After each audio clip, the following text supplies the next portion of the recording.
जब वचन का ज्ञान नहीं होता है तो आप भटक जाते हो, आपके लाइफ पे गवाही नहीं आती है। रीजन क्या है? आप वहम करना शुरू करते हो। पढ़ो उस वचन को। चौकस रहो कि कोई तुम्हें उस तत्व ज्ञान और व्यर्थ धोखे के द्वारा अपना आहेर ना बना ले, जो मनुष्य की परंपराओं और संसार की आदि शिक्षा के अनुसार तो है, पर मसीह के अनुसार नहीं। मतलब आप सब कुछ ले रहे हो, बाहरी ज्ञान सब ले रहे हो, पर वचन जज करेगा आपको।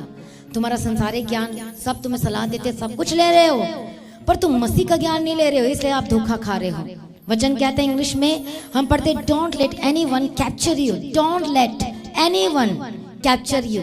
इंग्लिश में बहुत अच्छा लिखा है, विद एम्प्टी फिलॉसफी। कोई आपको फिलॉसफी आए थे ना चिक-फिल ए के पास फिलॉसफी देने, यदि तू संडे बंद किया तो तेरा घाटा हो जाएगा। बोले मुझे तेरी जरूरत ही नहीं है, तेरी फिलॉसफी की जरूरत ही नहीं है, मुझे वचन मिल गया जो मुझसे कहता है कि संडे मेरे एम्प्लॉई, मेरे वर्कर्स, सब जितने लोग हैं वो प्रभु की महिमा करेंगे।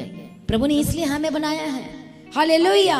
परमेश्वर की तारीफ। परमेश्वर ने ये भी कहा है कि छठवां दिन मैं तुझे डबल दे दूंगा, कल का भी तुझे पे आउट कर दूंगा, इसे चिंता नहीं, डोंट वरी। हालेलुया।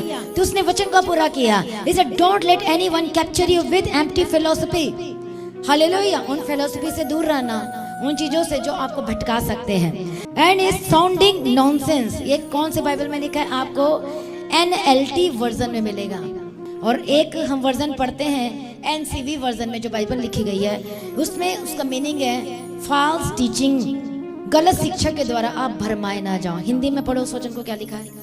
चौकस रहो कि कोई तुम्हें उस तत्व ज्ञान और व्यर्थ धोखे के द्वारा अपना आहेर ना बना ले, जो मतलब आहेर मतलब कैप्चर ना कर ले गलत शिक्षा के द्वारा। किसको कह रहा है? एक विश्वासी को कह रहा है जो प्रभु को जान चुके, पहचान चुके। Don't let anyone capture you with क्या, कौन से? खाली फालतू की फिलॉसफी से आपको कहीं दबोच ना ले, आप भटक ना जाएं, परमेश्वर के वचन को छोड़ ना दें। हाल ये कौन? ये नॉनसेंस लिखा है, that come from human thoughts. जो इंसान की सोच विचार से आपको सलाह दी जा रही है, तो ये क्या है? फॉल्स टीचिंग है। आप भटक जाओगे, आप गिर जाओगे।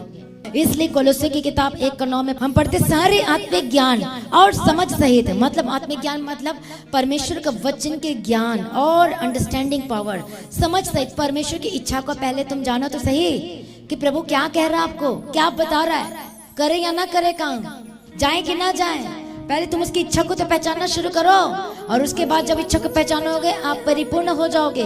फिर क्या होगा? जब पहचानोगे इच्छा को, यीशु मसीह को, तो उसकी जैसे करने लगोगे। फिर क्या होगा? और तुम में हर प्रकार के भले कामों के फल लगेंगे, मतलब गवाही पैदा होगी आपके जीवन में।